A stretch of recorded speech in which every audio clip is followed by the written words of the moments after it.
Dear students, welcome to the problem solving session on mode. In this session, we are going to see how to solve problems for mode in raw data, discrete data and continuous data. Let us see the definition of mode. Mode is the value that appears most frequently in a data set. Let us see some important characteristics of mode. A data set can have no mode. If none of the values are repeating, it doesn't have any mode. A data set may have a unique mode. One data is repeated more, or it may have multiple modes like bimodal, trimodal, etc. So it is the only measure of central tendency that can be used with categorical data like most common color, most common brand, or spices, etc. Now, in the historical context, let us see some information on mode. The term mode originates from the French word fashion, reflecting the role as the most popular value in a data set. You can see a pictorial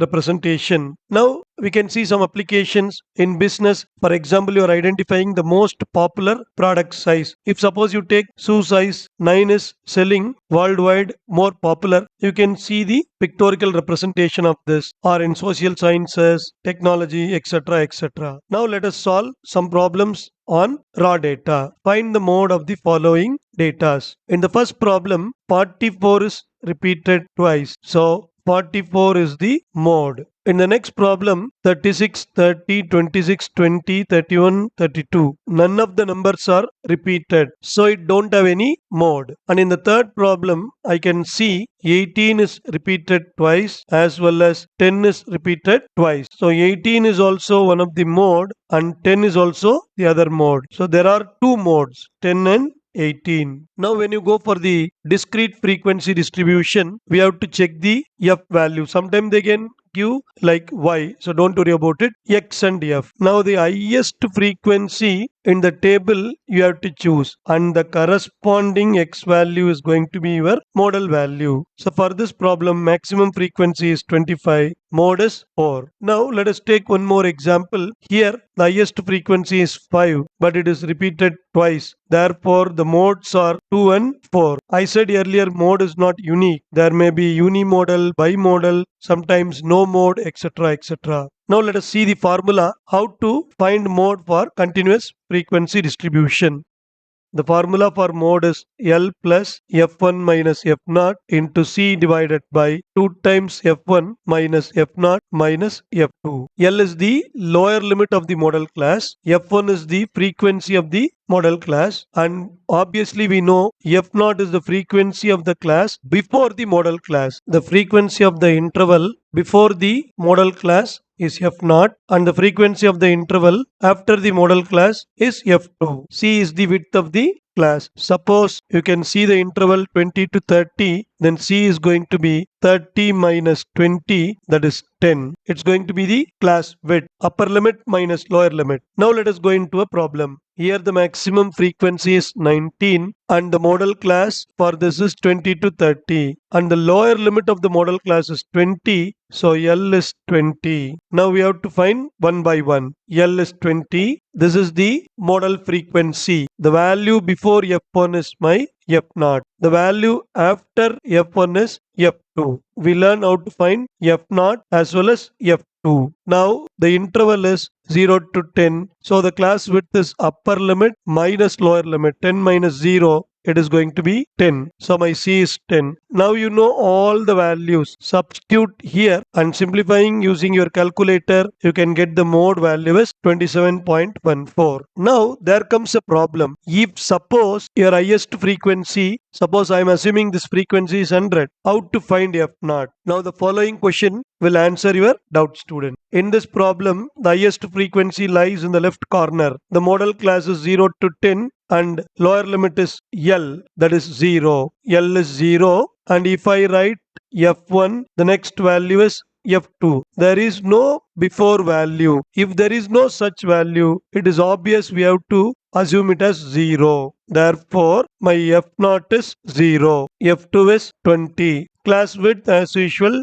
10. Now substitute the values in the formula. Simplify using your calculator. You get the mode value 8.33. In the similar way, suppose if you have the frequency which is I present in the right end. See this problem. Here the highest frequency is 27, which is in the right corner. Now the model class is 50 to 60 and write the formula. Now L is going to be 50 and F1 is going to be 27. When F1 is 27, F0 is 18 and I don't have F2. The same situation you have to use. Take F2 as 0 because it is out of the range. Class width is 10. Now substitute the values in the formula. Simplifying it, you'll be getting 52.5. This is my mode, students. Hope you understand. Next we are going to have a quick recap.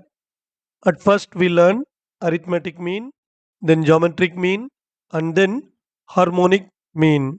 And we found the relation between arithmetic mean, geometric mean, and harmonic mean, that is AM greater than or equal to GM greater than or equal to HM. When all the datas are same, then AM equal to GM equal to HM. If even one data differs, then immediately we get AM greater than GM greater than HM. Now we compared between these three means. Next, we are going to compare between mean. Whenever we say mean, it represents arithmetic mean. Now we are going to compare mean, median, and mode. Let us go into the topic. Mode is the most frequent value ideal for categorical data. Mean is good for finding averages. It is affected by extreme values. Median is the middlemost value. It is less affected by the outliers. Now let us take a data 60, 70, 70, 80, 90. Mean we can easily find 76. Mid value median is going to be 70 and mode is 70. And you can see mode shows the most common score. Now we are going to see empirical formula. Empirical formula established the relationship between the three measures of central tendency, that is mean, median and mode. And very important thing, it is for moderately skewed distributions, because if the distribution is symmetric, then mean equal to median equal to mode. Now the general formula, if it is a moderately skewed distribution, mode is equal to 3 times median minus 2 times mean. The alternate form is mean minus mode is equal to 3 times mean minus median. If you simplify this, then you get this form. So if the distribution is symmetrical, mean, median, mode are equal. In skewed distribution, they pull apart systematically. If it is right side skewed, then mean is greater than median and median is greater than mode. If it is left skewed, mean is less than median, median is less than mode. So this empirical formula is very useful to find how much skewness available in the problem. Let us see an example. Given mean and median, now I can find mode. My mode is 35, my median is 45 and mean is 50. So mean greater than median, median greater than mode.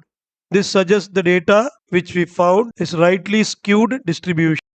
Thanks for watching. Hope you found this video helpful. Subscribe to our channel and share it to your friends. See you in the next video. Bye bye.